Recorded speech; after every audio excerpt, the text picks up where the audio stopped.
doing a webinar, the three of us. So thank you for waiting for us to get everything going together, and thanks for coming today. So I'm Carla Rockhold, and I'm with the Career Development Center, and over here is Claire Wu, and she is also with the Career Development Center, and over here is Amanda Cordes, also with the Career Development Center. Claire works with College of Public Health and Human Sciences, as well as College of Science, and Amanda works with College of Engineering as a career advisor, and then I'm with the College of Liberal Arts and the College of Education. So there's actually a career advisor for every single college on campus. So we always recommend reaching out to your career advisor if you need any more additional information. And we'll also stay after you to answer any of your questions. If anything comes up, please don't hesitate to ask us. And also those people online, please type in your questions, and Claire's watching to make sure that we are going to be able to answer your questions. So today we're going to be talking about, I still need a job, and how do I go about doing that? And I like to think,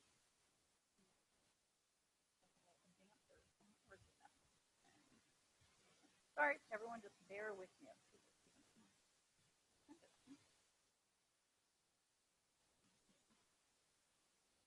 Oh, next. All right. So I like to think about finding a job as like going fishing. Okay, I like to equate the two because there's so many similarities between the two. And I thought in the summer months, a lot of people are out fishing and enjoying the outdoors. We'll talk about it in that regard. So finding a job in fishing, conducting a successful fishing trip and finding a job search both take time. Okay, you just don't decide, hey, I'm just going to grab a pole. Sometimes you just say, hey, I'm going to grab a pole and just go see what I catch. That's a totally great strategy too. But a lot of times you're going to be thinking about this process. And fewer, more targeted efforts are usually better than just casting a line 100 times and just hoping for the best. And networking and learning from experts is crucial. 80 to 85% of all jobs are gotten through networking opportunities. Okay, so it's important to cast a wide net of those people in your network. All right, so the fundamentals of successful fishing are also the same fundamentals. I want to see my notes over here. Also the same things that for finding a job. One, you have to be at the right place at the right time. Okay, some industries have peak hiring seasons, and or they're concentrated in certain regions of the country. So oftentimes when students come see me to talk about, you know, how's my major going to align with the jobs that I'm seeking, I would say, well, where do you want to live? Okay, what kind of area, location do you want to live in? Because that's going to really dictate what kinds of jobs are going to be available in those regions. You also need to study industry maps. There's maps out there that tell you where key industries are located in the United States and throughout the world. So you need to know where the right place is that you need to be and the time of year that those industries are hiring. The second thing is you need to change your hooks and your bait when the fish aren't biting. Okay, so if you're sending out a lot of resumes and you're not getting any calls for phone interviews, or you need to change your resume, okay, because it's obviously not attracting the fish that you're looking for to catch. So it's okay to change your resume. There's lots of different styles of resumes. Every industry has specific resume styles that they prefer, and finding out what those are is sometimes can be challenging, but it's definitely worth the effort. I took some students last year over to PGE in Portland, and they said that they really prefer resumes with photos on them. Now, that's not an industry standard, and I was really surprised by that, but knowing that little nuanced preference by an employer can help you set yourself apart from other job seekers. So for them, they like resumes with pictures, but that's not what most employers want. So an important thing to do is to network with people that already work at the company, maybe have positions that you're looking for, and say, hey, I know that you're working there. What kind of resume did you send them? Or have you ever been on a hiring committee or heard about people on a hiring committee for that company? What kinds of things are they looking for on the resume? So I make sure that I include those on mine. Okay, so everybody has their own unique things they're looking for. The third thing is find a guide with local knowledge. Okay, so just like if you want to go bass fishing, you want to find somebody who knows where's the best bass fishing pole in the region. You need to ask somebody. So again, networking, finding out from people where those jobs lie is really important. And again, you can use LinkedIn, you can do informational interviews with people that work at the company to find out that insider information.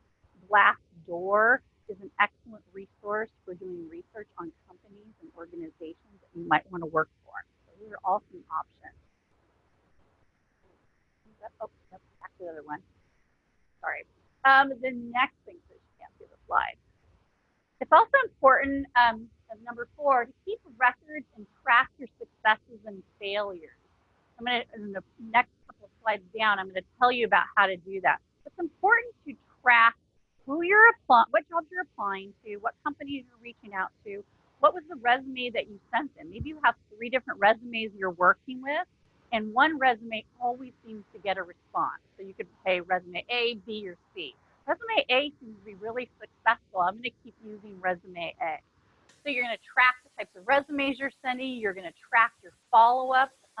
If you haven't heard from a company or organization after several weeks after applying, I wouldn't even say several weeks. If you haven't heard from them within 2 weeks or 10 days, make sure you call them and follow up with them or send an email. So did I follow up with them to see what's the status of my application? Okay, so you have this tracked on a spreadsheet. Next, did I get an informational interview? Did I get a phone interview? Did I get a phone screening? Did I have an in-person interview? So you track that. What kinds of questions did they ask me? How successful do I feel that I did on those answering those questions? Then, did I send a thank you note? Okay, thank you notes are really important. And I am amazed at how many employers tell me that OSU students do not send them thank you notes after interviews. And that some companies won't even push you on to the next stage of hiring unless you've sent them a thank you note. All right, so set yourself apart by sending a thank you note. It can either be a handwritten note that you mail to them or drop off at their office if that's convenient for you, or at the very least it's an email to the people that were on the hiring committee for giving you their time to have an interview. So you need to make sure that you send thank you notes. And next, so those are some things that you might want to track. The last thing is be patient. Some days are better than others. Okay, some seasons are better than others. So just like fishing, there are no guarantees when you're looking for a job. However, you can do things to increase your chances. Okay. All right, so first of all, just like fishing, you got to figure out, what am I fishing for? What kind of fish do I prefer to eat? You know, do I like trout, or do I like bass, or do I like salmon? What is my preferences? One thing that you can use is Focus 2. All of you have access to Focus 2 online through OSU's Career Development Center. You log in with your own ID, and there are 4 assessments that you take. The whole process takes about 20 minutes for the average student.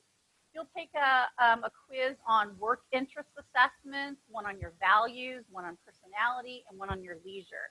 And then you can combine the results of those 4 tests, and it will give you some career options to consider.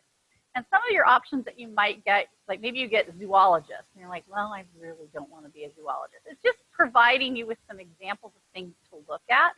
And then you can dig deeper after that. You can find out, what are the jobs that align with my scores on these tests? Do those interest me? It also provides you with insider information on how, what are the hiring trends in those industries? What are some areas of the country where jobs are available for this industry? How much would I possibly make my median salary? How much would that be? It'll tell you what kind of education you need, what kind of major you would need to have in order to be successful. Do you need an advanced degree to be going into this career? So it'll provide you with a lot of detailed information. So Focus 2 is just one great strategy that you can use to start, but you have to know yourself first. Also, there's some other great things out there. There's Myers-Briggs test, and there's a free version of Myers-Briggs called 16personalities.com. So that's the number 16, 16personalities.com, and it's a free Myers-Briggs assessment. So it'll kind of tell you a little bit more insight into yourself about and where your strengths lie that might be useful in the job search process. Wingfinder by Red Bull, so the maker of Red Bull, has this great online tool called Wingfinder.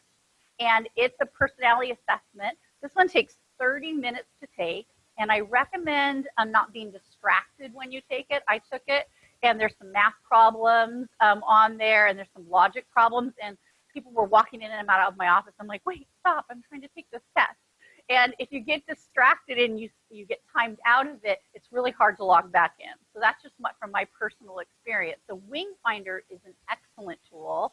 Again, it's 30 minutes. Probably want to have some scratch paper and a pen or pencil handy when you're taking the assessment.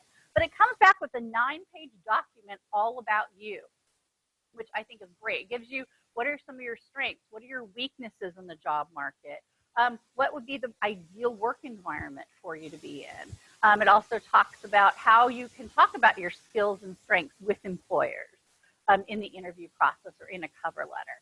The Wing Finder by Red Bull is an excellent resource, and it's kind of a unique testing method. It does a lot of picture tests and, again, logic. I've given it to several of my students. They really enjoy it. They said it was very interesting. There's another great book out there called What Color is My Parachute? That's been around for decades, and it's a very popular book for people that are trying to get a little more in-depth knowledge about themselves and what careers align best with their unique personality. Thank you. All right, so next you got to figure out where are the fish, or how can I find employers in my field? So this is a great website called BuzzFile. It's a nationwide list of employers by major, location, the size of their company. And you can create a free account, and then you can dig really deep into finding where are employers in my region, in my state, in my country that I would be interested in getting a job at. And then you can use that to do your research and find out what they're looking for specifically at their company. And then you can, sometimes some companies have listservs that you can get on, and then whenever new jobs pop up, they automatically send you emails. Or you'll know what their website looks like, and then you can log in occasionally and check if there's any new postings there. And most jobs are actually, there's like kind of a hidden job market, and so not all companies post things on the web. You actually have to go to their personal websites to find jobs. So it's important to do that research. Great. A great resource that all of you have,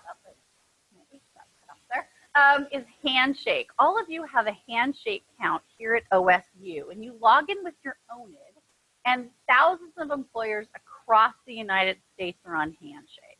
Okay. Also provides internships on Handshake as well.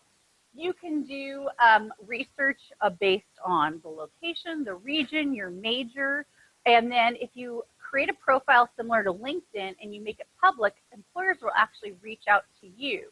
They'll see your profile online and they'll reach out to you and offer you opportunities to interview with them. So it's another great tool, free for you to use. You have access to it with your own account throughout your time at OSU. And then once you're a graduate of OSU and alumni, then you can sign up for an account using your own personal email. You can have access to Handshake for as long as you would like it. The nice thing about Handshake is most of the jobs that are posted on there, the employers know that you're college students, that they're marketing to college students. So the jobs are going to be more of those entry-level type positions that don't require, 10 plus years of experience. So you know that they're marketed toward people with your skill set. All right, next one. So searching for jobs and employers. So you can select the job tab on Handshake, and then you can look for full-time jobs, part-time jobs, as I said, internships, and all on-campus jobs at OSU are also posted on Handshake as well.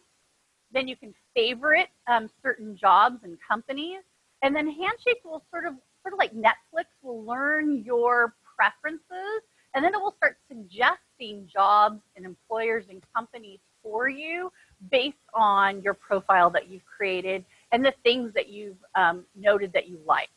Okay, and then another nice thing too that Handshake will do is it'll automatically email you if you set up email preferences.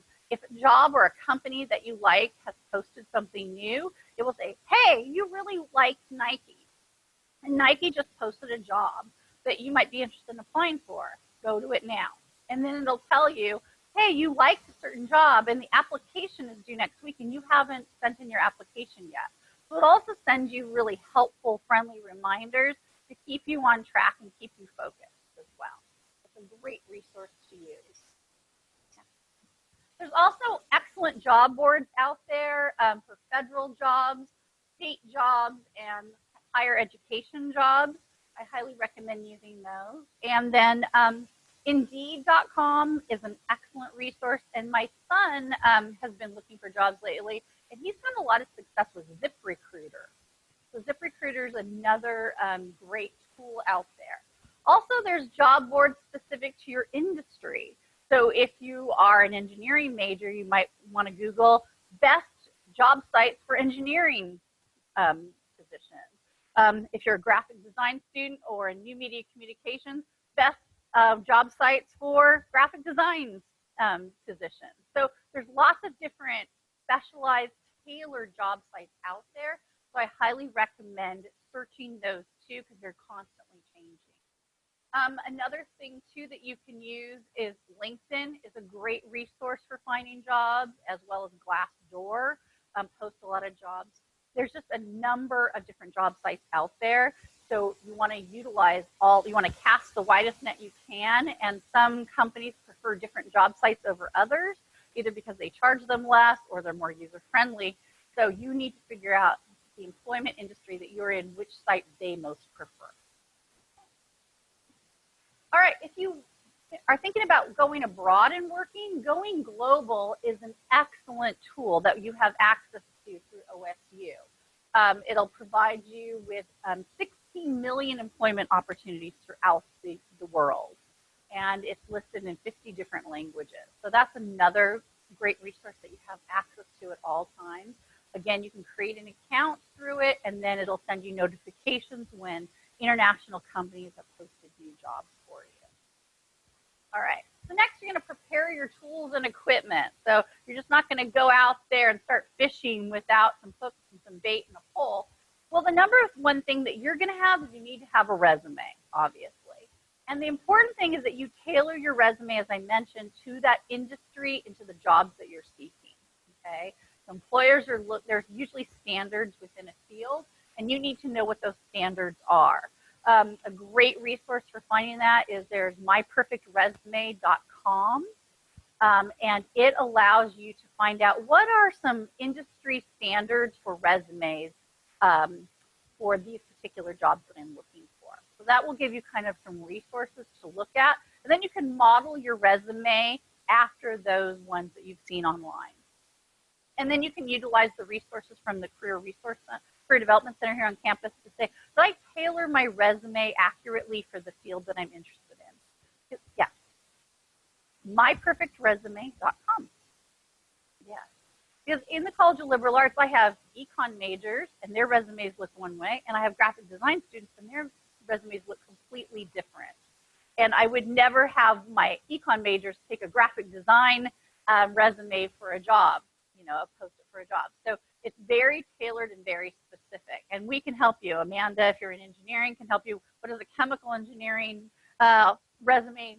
How does it might differ from somebody who's in civil and construction engineering? And Claire as well, public health. What does a good public health resume look like versus someone who's going into biological sciences or working in whatever field they want to do that. So it's very important that you tailor that.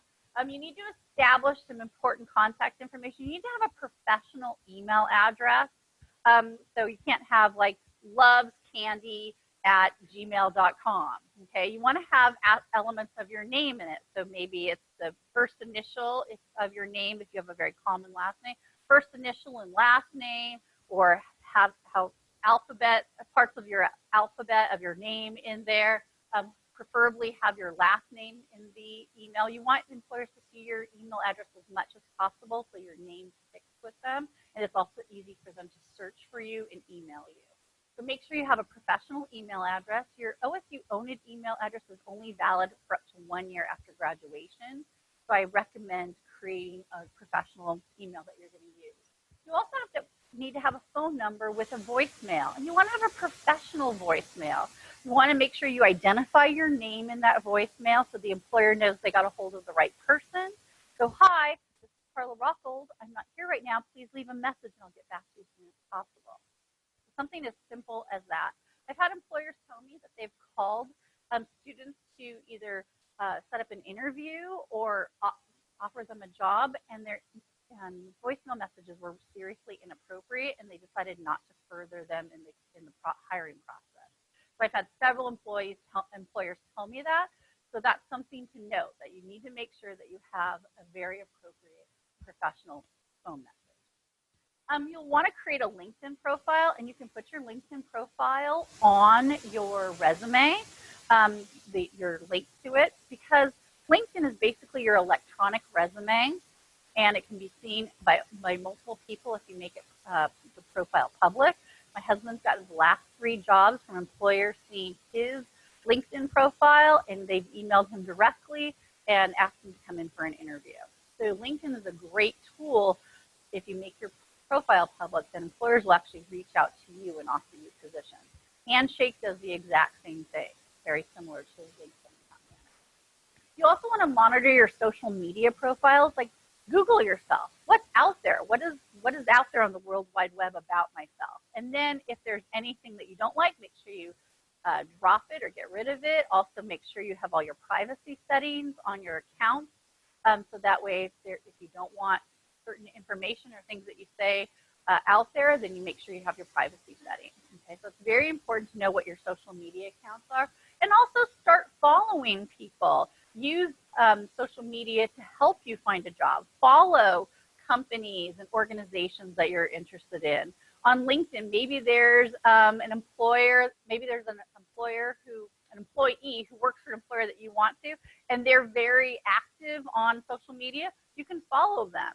You know, whether it's on Instagram or Twitter or through LinkedIn, you can follow people and find out what things they're engaging in that might also be something you're interested in to further your career aspirations. All right. So next, finding the right guide, which is basically networking. Okay. So if you're going to be a fisherman and you want to catch certain types of fish, oftentimes you'll reach out to a guide to help you. And that's the same thing with finding a job. So use your career advisors here on campus. Your professors have a lot of connections too. Don't be afraid to go to their office hours and ask them questions about people they know in the industry that are working there currently. Who do they know that they might introduce you to help you on your career search? Even if you've already graduated, you can still reach back out to your professors and ask them for advice or suggestions. Friends, parents, co-workers, teaching assistants here at OSU, all of those people are wealth of knowledge for how you can get from point A to point B in your career. So utilize those resources.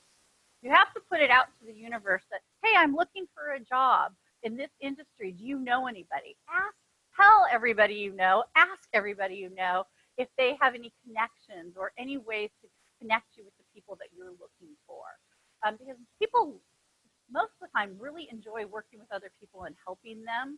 And so if you ask, most of the time people will help you out. Another great thing is to set up informational interviews with organizations and companies that you want to work for. I've talked to several students at OSU who had to do an informational interview as part of a class assignment and then ended up getting a job offer from that informational interview. So informational interviews are another form of networking. Okay, finding out information about jobs that isn't necessarily open to the public. So oftentimes they'll tell them, hey, we're going to be posting some jobs in the next couple months. You should apply. Or we really prefer these types of resumes at our company. Or these are some of the key words and phrases that you should make sure you include in your resume and cover letter. So informational interviews are going to tell you a lot of that information that you wouldn't otherwise get. And setting up an informational interview is also much more casual and much more easy because, again, people like helping other people. And two, you're not there to ask for a job. You're just there to ask about their career, about how they got into this position, what they like about the company, what they don't like about the company, or what do they like about their career? Where do they see themselves in 5 to 10 years? Or how did they get there? There's great, if you just Google informational interviews, there's excellent resources out there to give you questions that you might consider asking ways to, there's even templates for the email that you should send or what your phone call should sound like. So you just Google informational interviews, and there's so many great resources out there about how to do them successfully. And they're a great tool for you to learn more about the industry and also connect with people for networking and potentially get a job offer down the road.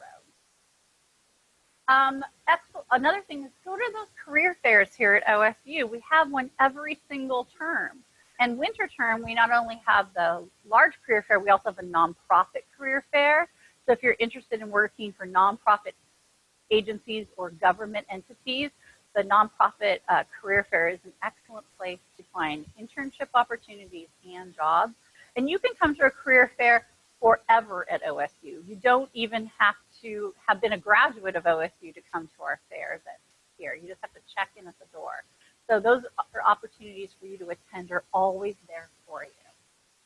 Make sure that you look on Handshake to find out what employers are on campus. Every day on Handshake, especially during the school year, it tells you which employers are on campus meeting with students. And 9 out of 10 times you can sign up to meet with employers for an informational interview or an interview. So you can use that resource. A lot of times all the career panels are posted on Handshake too. So maybe you want to work in civil engineering. It'll tell you all the civil engineering panelists that are going to be there in the next week or several months. And then you can sign up to attend. All of our colleges have career panels throughout the year. And so you can go and listen. And then oftentimes there's networking opportunities where students can talk to those panelists afterwards or before and find out more about their jobs and their industry. Again, there's lots of workshops on campus too that'll help you engage with employers. So utilize those resources. LinkedIn is an excellent resource too for finding out who's in your network. OSU Alumni Association has a very active, robust LinkedIn profile. Some of your own colleges have LinkedIn profiles. I know in the College of Liberal Arts, the English department has a very active LinkedIn group, and they post jobs for other people that are on that LinkedIn site. Hey, my company is going to be hiring a new public relations specialist. If you're interested, connect with me through LinkedIn. So that's another great resource for you to use too. Another thing is join professional organizations. Every single profession has an organization. And as a student, there's oftentimes student discount rates that you can apply to the professional organization. Sometimes their websites are open and you can just access them, and they post jobs, they post conferences that are coming, they post networking events that you can attend. So utilize those resources as well to help you find out more about what's going on in your industry and what are some of the hiring. Attend OSU alumni events. There's events throughout the United States that you can attend as an OSU alum, and you can network with those people and find out if they have any connections for those in the industry or in the corporation that you're interested in working for. OSU Alumni Association also has a website that has webinars that you can attend, has resources that you can use. You can use anyone in the Career Development Center for up to a year after graduation, and then after that, I think it's $35 a year. You can use all of the OSU alumni resources to have your resume reviewed, to help you update your LinkedIn profile, to help you connect with other alums here at OSU. So that's another great resource available to you. So as I mentioned, LinkedIn. LinkedIn's the #1 networking tool in the US today and also worldwide. So again, you're going to connect with a lot of different people. As you're meeting people, say, hey, can I connect with you on LinkedIn? And you know, it just helps your network of connections grow larger and larger. They said there's 7 degrees of separation amongst people. So LinkedIn helps those separations become shorter and smaller. So utilize LinkedIn as a resource for yourself. Not only can you find jobs there, you can find information about companies. You can like companies and follow them. Oftentimes they'll post whatever jobs are going to be coming available on there, and you'll find out insider information about that. And then again, the OSU Alumni Association is a great filter you can use on LinkedIn. You can also search by location and major and field. You can send an invite to people through LinkedIn for a phone interview or having a, an informational interview through that to introduce yourself and get connected to your network. So LinkedIn's a great tool. Make sure that you make your profile 100% complete. A lot of times people will say, oh, well, it's 50% done, it's good enough. You want to make it 100% complete so that that way it connects you to the most people that are pertinent to your specific profile. Also, you need to make sure you have a picture on there, a profile picture.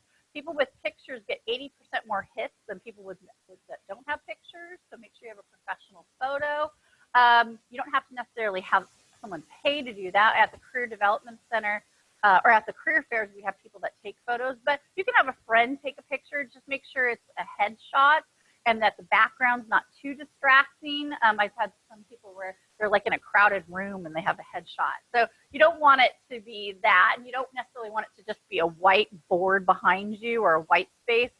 Have some interest, like brick backgrounds I've seen look really nice, and like leaves in the background as long as it's subtle and look nice. So try different pictures and show them to your friends and go, hey, which one do you think I should put on my LinkedIn profile?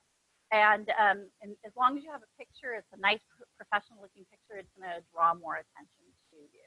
And again, your LinkedIn profile is just an electronic resume.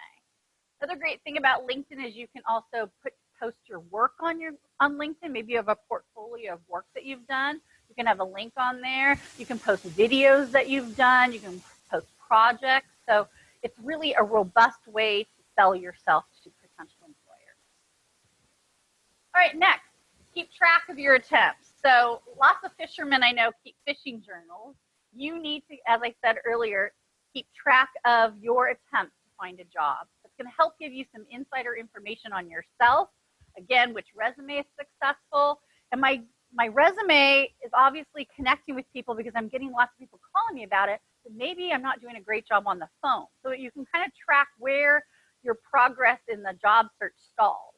So okay, if they're calling me, then my resume must be good, but I'm not getting a follow-up phone call to set an interview. Maybe there's something about my phone etiquette or my phone skills. Maybe I'm forgetting to send them emails after I've talked to them on the phone. All right, so you can kind of track your progress. Maybe I'm getting to the in-person interview and then I never get anything past that. Maybe I need to work on my in-person interviewing skills.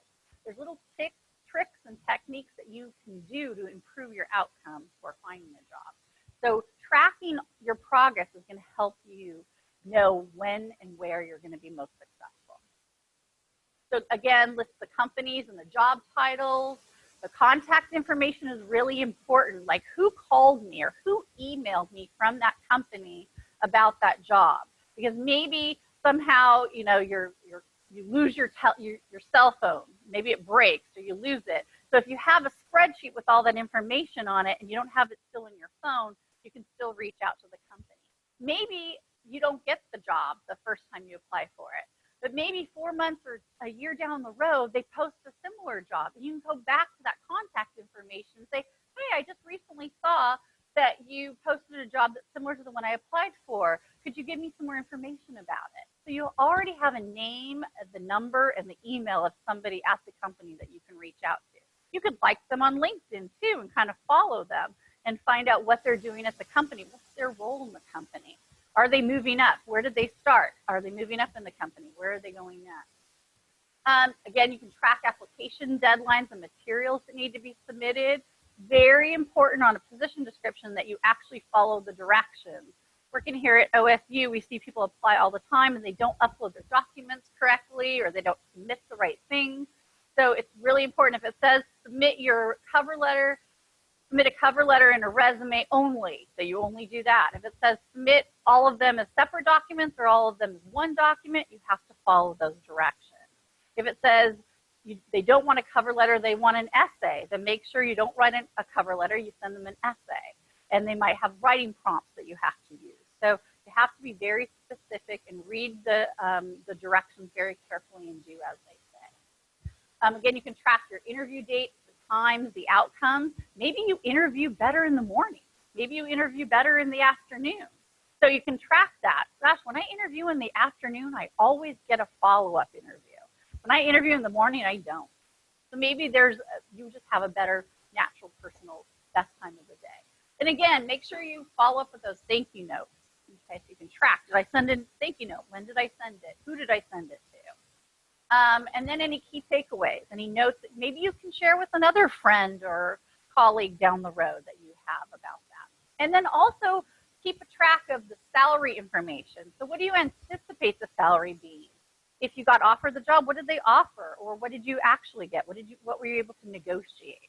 So it's just all this important information is going to help you be a better job searcher. And then I always say, save every position description from jobs you apply to. You might have applied to 30 jobs in 1 week, and then you get phone screen calls, and then you're like, oh my gosh, what was that position description? I don't even remember what that job was. I know it when I first applied for several jobs here at OSU. Somebody didn't call me for 6 months. I had applied and then didn't hear from anyone for 6 months. And then they called me and I was like, oh my gosh, what did I apply for? And what was the position description? And so but because I kept a file of everything that I had applied for, I quickly rummaged through it and found it and go, oh, okay, this is the job. Because a lot of important information about what they're going to ask you in the interview is found in that position description. So you're going to want to review that position description before you go into the interview. And if you didn't save it, you're going to kind of go into that interview blind. You're not go, what was important? What were the key skills that they're looking for? So you need to make sure you save those. All right, lastly, I need to check my slides are different because when I made them, the letters didn't get cut off.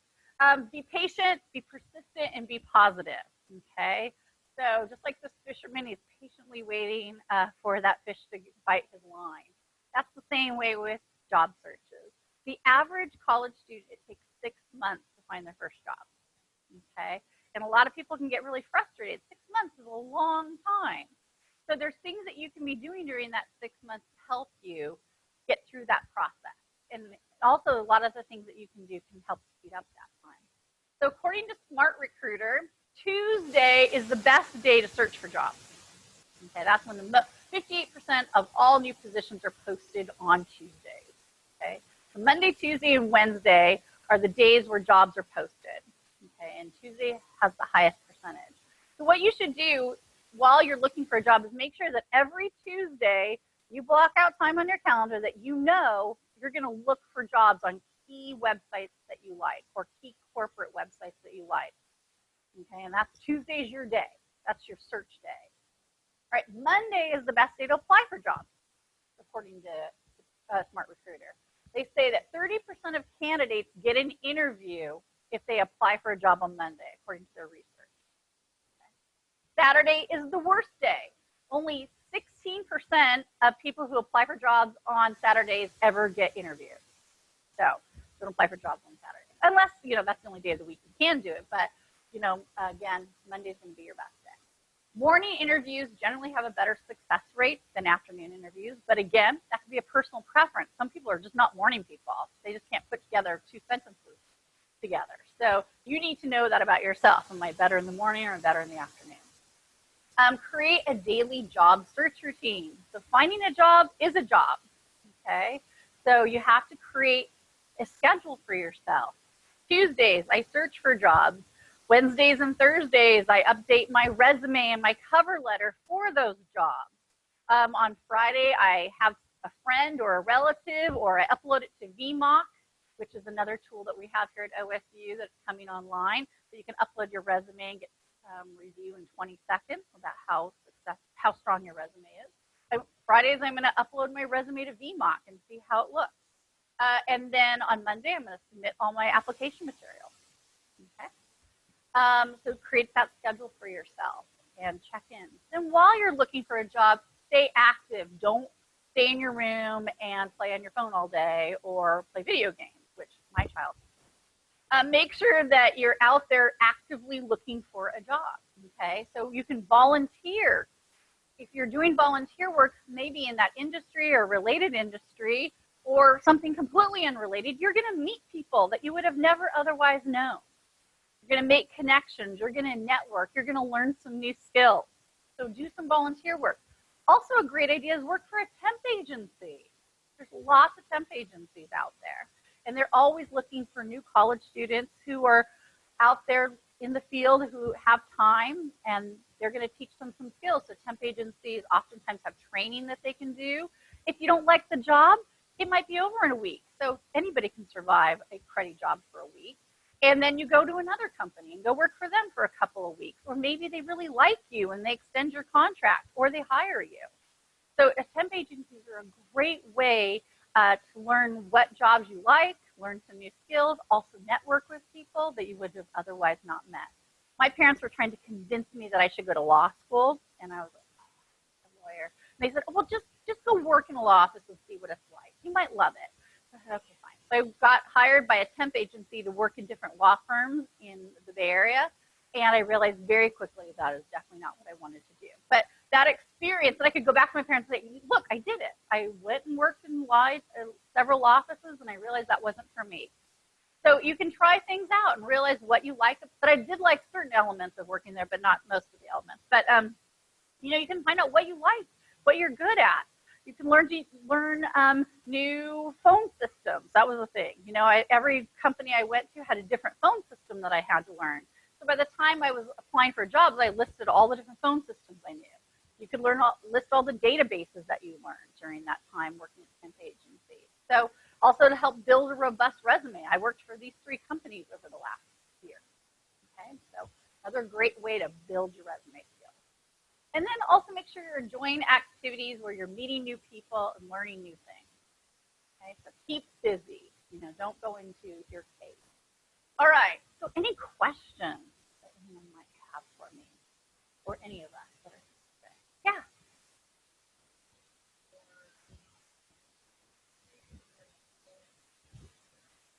Mm-hmm.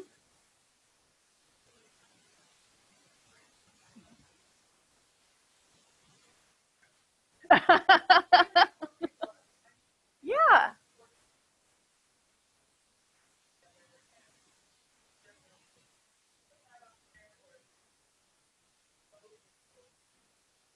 Well, there's 2 things you can do. One, you can have a skill section on your resume where you list management, highly organized, whatever skills you've developed from that. So you can have a skills section, and then under activities, and you can do an interest and activity section on your resume, and then you can highlight the Dungeons and Dragons. Yeah. And you know what? Yeah. Oh, the question, I'm sorry. Can you repeat the question?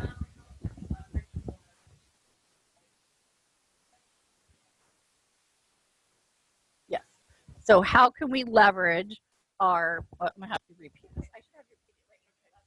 How can we leverage more unusual or exotic extracurricular activities or interests without it seeming unprofessional or odd on a resume? And so what I said was, 1, highlight the skills in a skills section that you've developed on your resume. I highly recommend most people have a skills section on the resume. And then under interests and activities, you can put the exact interest activity that you participated in.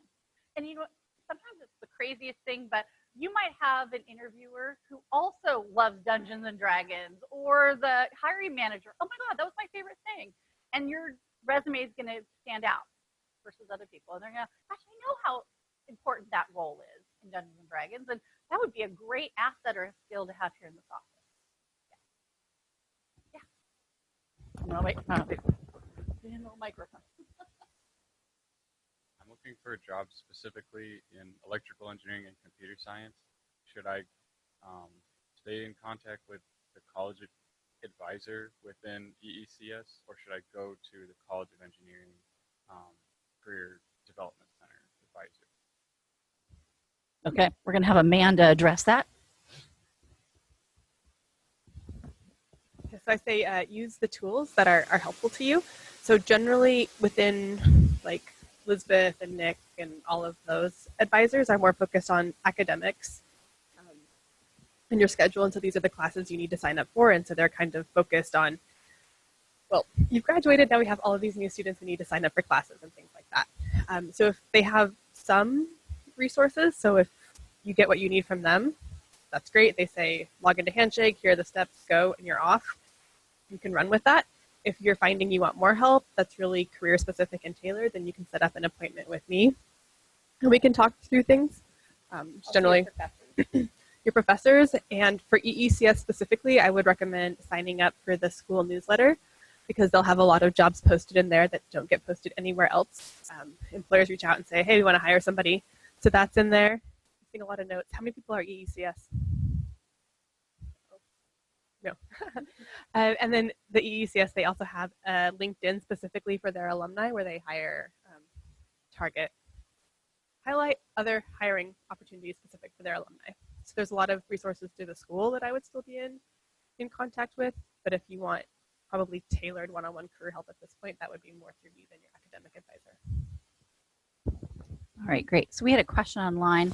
How, does a cover letter matter? Yes, a cover letter matters, especially if it's some companies, it's required that you submit a cover letter. It'll state in the application materials.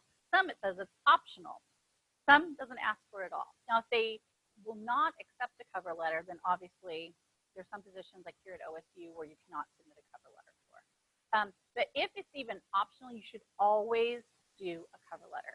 The cover letter is your chance to tell them more about you from a personal perspective rather than just what they see in the resume, your ability to tell your story.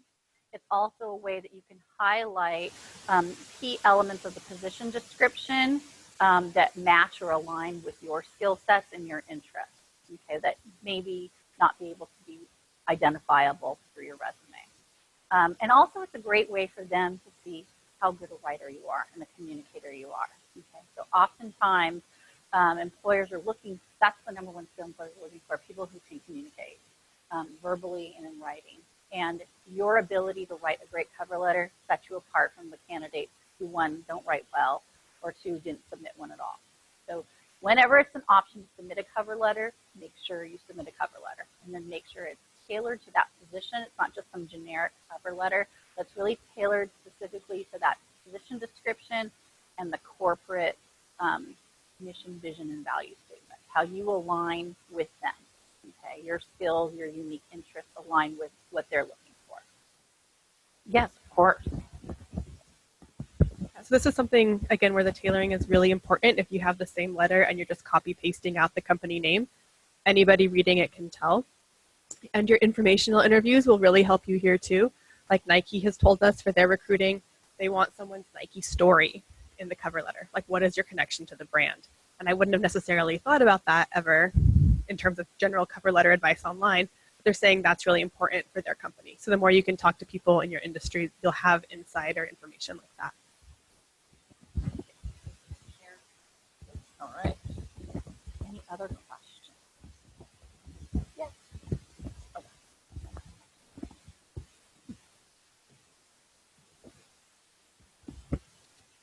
I was just curious about VMOC and how it works and just how it works when it's coming out. Well, VMOC, we did like a soft launch recently, but right now the company is having us invite students. So students that are registered for fall term will be receiving an email invitation to utilize VMOC. And once you receive that invitation, you upload your resume to it. And then with about 20-25 seconds, it provides you with feedback on how strong your resume is. Claire, do you want to speak to the VMOC? Claire's kind of our VMOC. Okay, so if you go to our website right now, under the Students tab, you will be able to see all the softwares that we are available for our students, and then you can click VMOC here. And this is a 3-page instruction to give you an idea of how to use VMOC. If you are a current student or just graduated, you should have access. If you have any trouble, email our office. We should be able to figure it out for you. And each year, you get 10 uploads. So you can upload one version of your resume, and the VMOC, the AI system, will analyze your resume and give you suggestions. You will have to make the changes in your Word document or your Google Doc, and then you can upload it again after you revised it and see is there any new suggestions that the system will suggest you.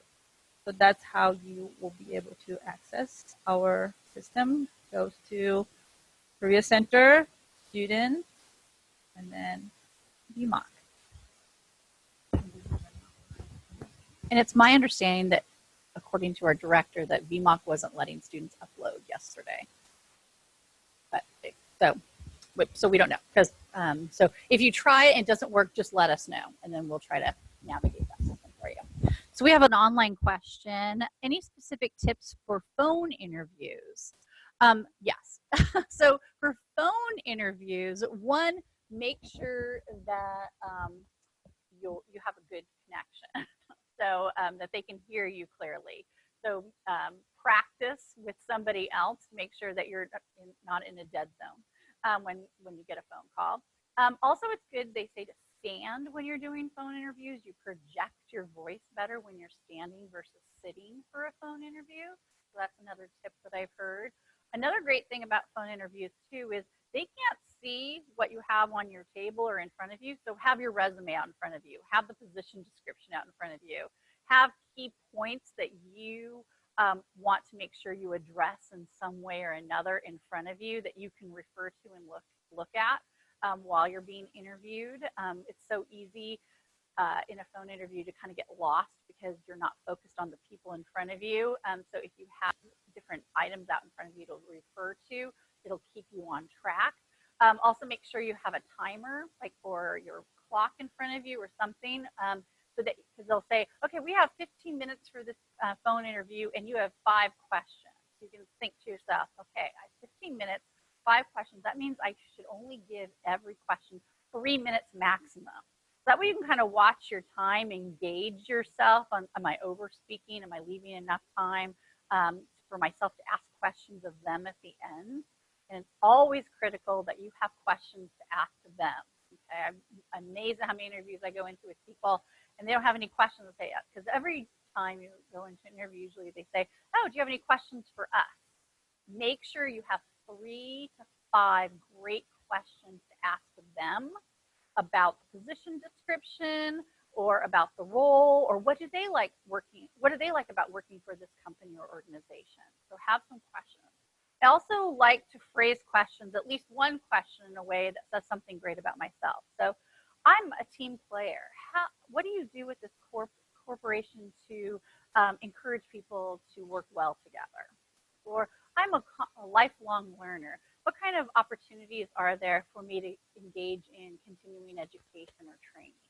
So you craft a question where you make a statement about yourself that's really positive, and then ask them a question on how they're going to support that. Okay, so that's a great way to get more information about yourself into that interview question. Any other tips you say about phone interviews? Yeah, and this isn't phone interviews specifically, but now a lot of companies are doing the initial screening by Skype or Zoom or something where there's a camera involved. So in that case, you want to make sure not just that you're in a quiet location, but the background behind you is professional, that there's not a weird light shining over your head, that you don't look like you're in the witness protection program, right? That your roommate's beer poster isn't up there. You want to be dressed because they can see you, just like not just dressed, but like dressed nicely for the interview, like not in your pajamas still. And then with a Skype interview, it's really from the interviewee side, like you're still on a phone interview.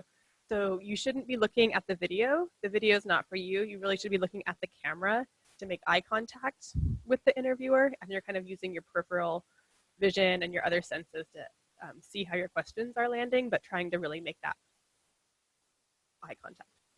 Great point. Excellent point. Yeah. I want to add that it doesn't matter it's phone interview or Zoom, Skype interview. Make sure that you speak slowly and clearly. A lot of times we are nervous and just really zip through our answers. When you are on the phone interview, you cannot read their body language. You don't know if they get the message you're trying to deliver. So make sure that you speak slowly and clearly. Sorry, I also wanted to mention, you can see in our online tools here on the website, Stand Out, and that is our video practice software. So if you have access to a computer with a webcam and a microphone, you can go into Stand Out. You can find different OSU practice interviews. It plays a video of the question, it records your answer. You can go through the interview and then play back your responses and see, oh, I fidget a lot, or oh, I didn't look at the camera at all. It will also try to give you a comprehension score. It's not great for jargon related to your major, but for general words, if your comprehension score is low, maybe you need to speak more slowly. I always need to speak more slowly, but that can be another tool to help you prep for interviews. Thank you. Anyone else have any other questions?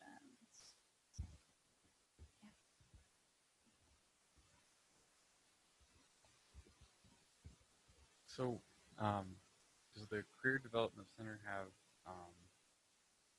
I guess, do they have time to do mock interviews one-on-one? You can schedule those through email.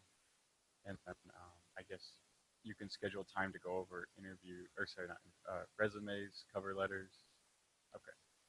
Yes, we can do all of those things. So I often have students that schedule appointments with me, and I just run through interview questions with them, and that would be general to their industry. And then I provide them with feedback. And this is how your answer was great, but this is how I would tailor it to be a little more specific. And I know Claire does that, Amanda does that, and Britt does that. She's another one of us. And then in the Call to Business, they have people that do that too. We will be happy to review resumes, cover letters, whatever you need support with. And you can schedule an appointment with us through Handshake, your Handshake account, or if for some reason Handshake's not working well for you, you can email us, call us. We're happy to coordinate that for you. We have one last question from our online audience. Any advice for a graduate who is moved to Portland already and maybe doesn't have a big network? Great question. So again, become a volunteer. There's lots of volunteer organizations within Portland that would love to have extra people. Finding a temp job in the Portland area would be great too, to help you make connections with potential employers in your area. Alumni, yes, the Alumni Association has quite a few alumni events in the Portland region. So you can connect with alumni through LinkedIn or call the Alumni Center directly. I've done that where I had a student move to Denver, Colorado, didn't know anyone, and said, I'm really trying to find a job. I told her to call the Alumni Association. She did, and they found her some people to connect with that are OSU alums. So there's lots of people out in the OSU universe that want to help you connect with other OSU alums. That's the easiest one to connect with, but then to expand your network to find other opportunities to meet people that are not in the OSU alumni community too. Good. No. All right. Well, thank you again for spending your time with us today. Again, if you have any more questions or concerns or questions, please don't hesitate to reach out to any of us for help.